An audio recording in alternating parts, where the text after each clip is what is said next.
Good morning, students. In unit number 2, we are discussing design of shaft. In previous sessions, we discussed how to design a shaft based on strength and how to design a shaft based on rigidity. Means in the design of shaft based on strength, if the shaft is subjected to the only bending moment, then how to design the shaft, how to calculate the diameter of shaft, or when the shaft is subjected to the only torsional moment, then how to find out the diameter of shaft. In today's session, we are going to discuss a numerical on when the shaft is subjected to the combined torsional and bending moment. In that case, how to find out the diameter of shaft. So let us have a look on the numerical. Numerical is a shaft supported at the ends in the ball bearing carries a straight tooth spur gear at its midspan and it to transmit 7.5 kilowatt at 300 rpm. Here in this diagram we can see the spur gear is placed in the midspan of the gear, the midspan of the shaft, where that shaft is supported by these two bearings. These are two bearings at the end. The shaft is used to transmit the power of 7.5 kilowatt at 300 rpm. So in the given data we can see N is 300 rpm, power is 7.5 kilowatt. Then next is the pitch circle diameter of the gear is 150 mm.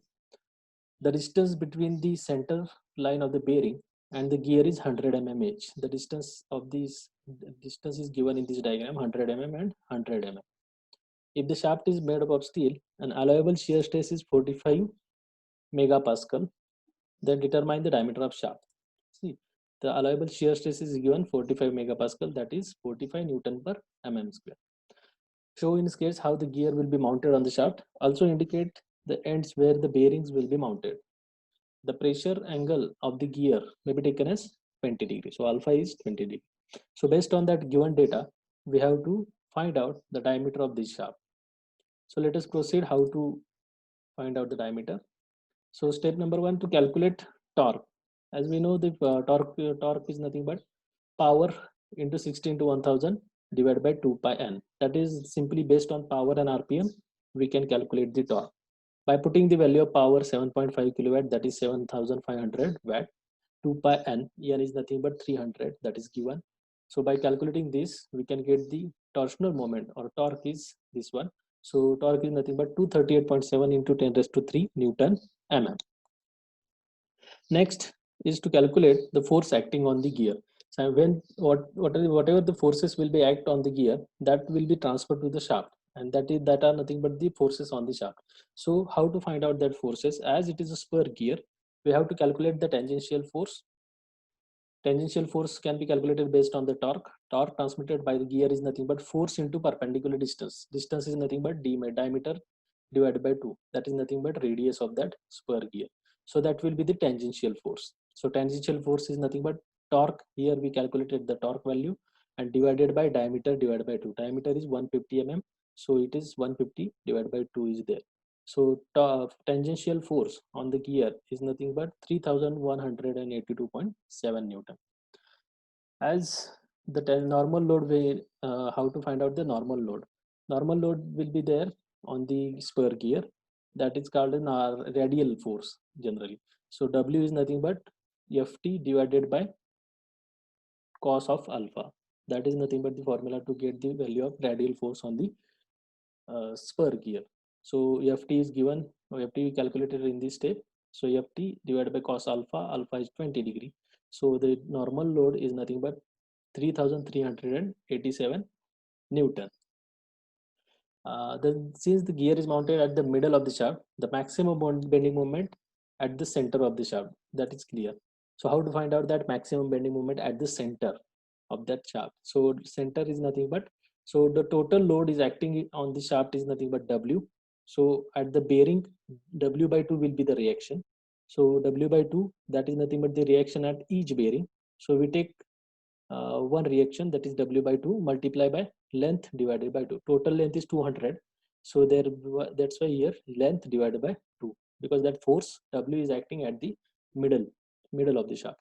So this will be become, by putting these all the value W here 3387 and length 200 divided by 4, we get the maximum bending moment MB is nothing but 169.4 into 10 raised to 3 Newton meter. Now in this step we calculated torque, we calculated bending moment.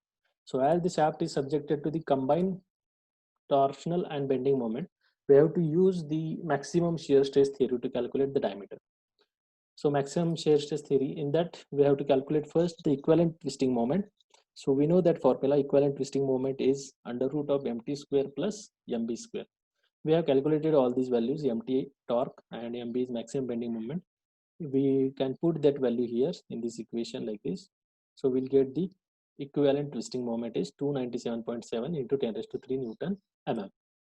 And after calculating equivalent bending moment, we have to use that equivalent bending moment in the torsional shear equation. So according to maximum shear stress theory, maximum shear stress tau max is nothing but 16 mt upon pi d cube. That will be the equivalent bending moment. So we'll putting this value, tau max is nothing but allowable shear stress, that is given 45 Newton per mm square. So this I will put here. Torque value we have calculated here, and in this equation we can see the diameter is unknown. So we solving this equation, we get the diameter of the shaft is 32 mm, or that is approximately equal to 35 mm. So that's how we can calculate the diameter of the shaft when that shaft is subjected to the combined bending as well as twisting moment. So let us have a look on another example. Numerical is a solid shaft is made up of mild steel, is required to transmit 100 kilowatt power at 300 rpm. Power and rpm is given. N is given 300. Right? The supported length of the shaft is 3 meter. Total length is nothing but 3 meter.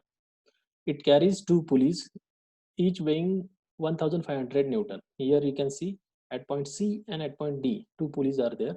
The weight is nothing but 1500 Newton, and at a distance of 1 meter from the end. Right? And these distances of C and D is nothing but 1 meter from each end. Allowable shear stress is 60 Newton per mm square. We have to find, then we have to determine the diameter of shaft.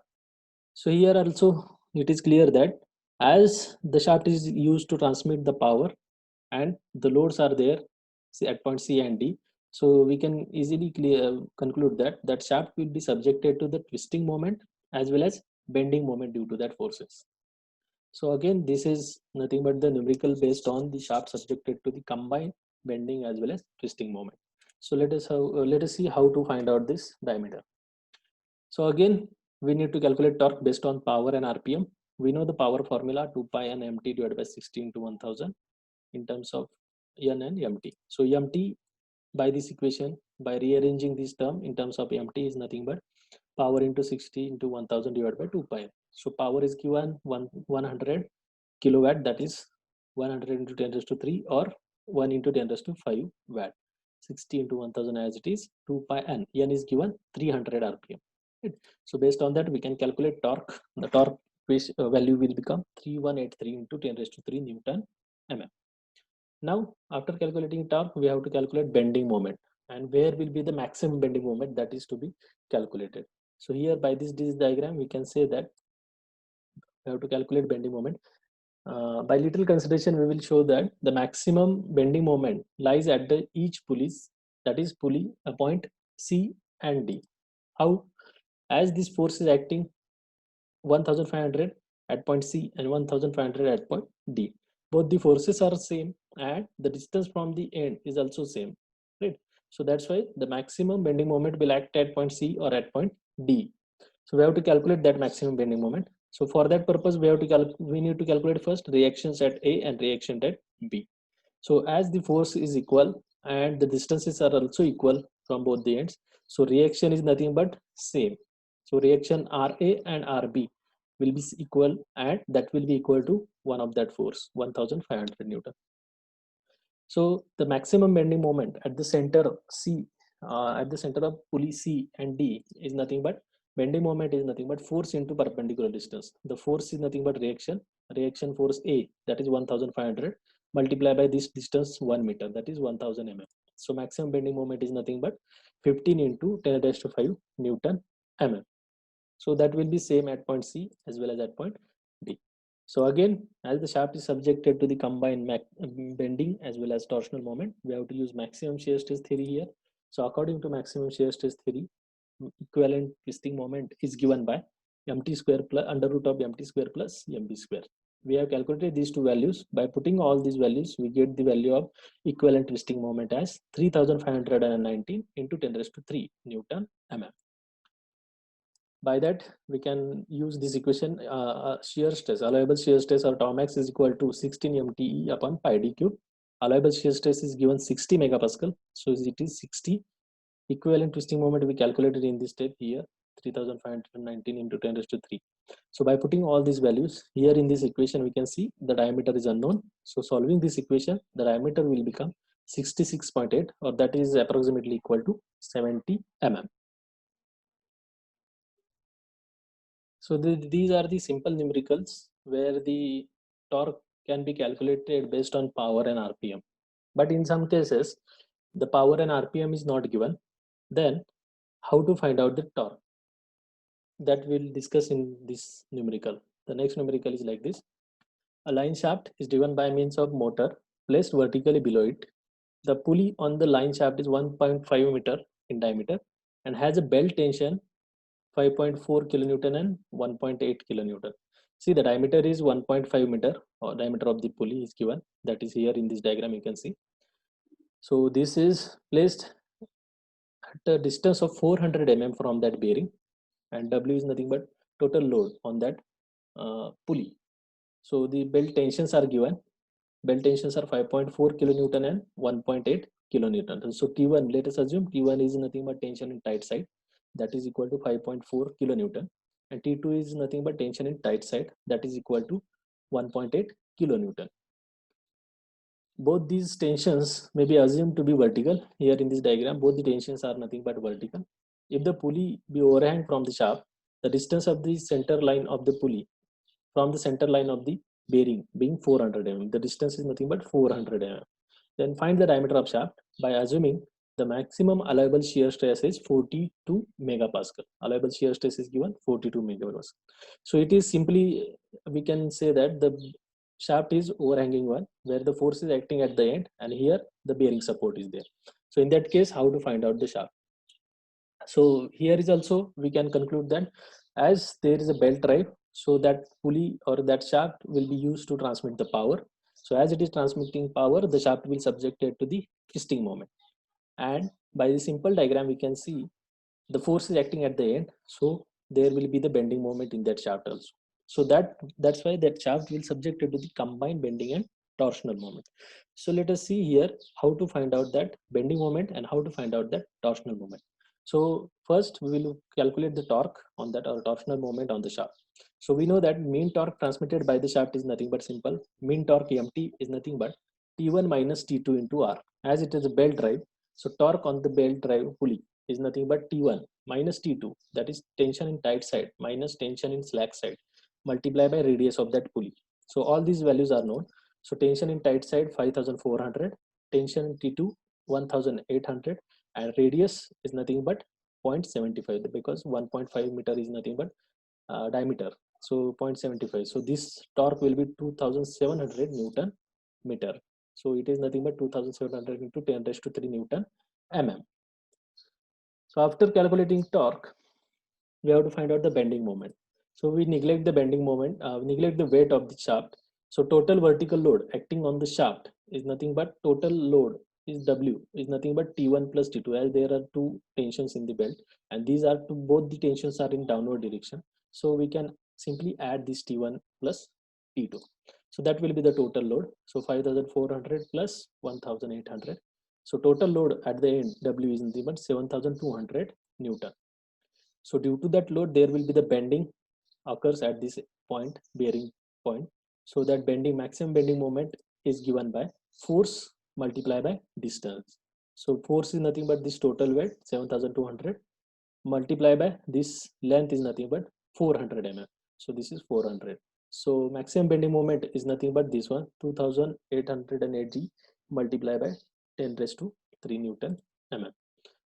So again, this shaft is subjected to the maximum bending as well as torsional moment. So we have to use maximum shear stress theory. According to this, equivalent twisting moment is given by equivalent twisting moment under root of mt square plus mb square. So this is by putting mt and mb values, we'll get the equivalent torsional moment is 3915 to 10 raised to 3 mm.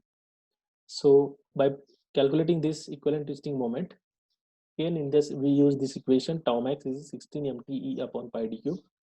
We put the value of equivalent moment here, and tau max allowable shear stress is given 42 megapascal. So according to this equation, the diameter is unknown. So by solving this, we can calculate diameter of this shaft. So that's how we can design the shaft when these shafts are subjected to the bending, combined bending as well as twisting moment. Thank you.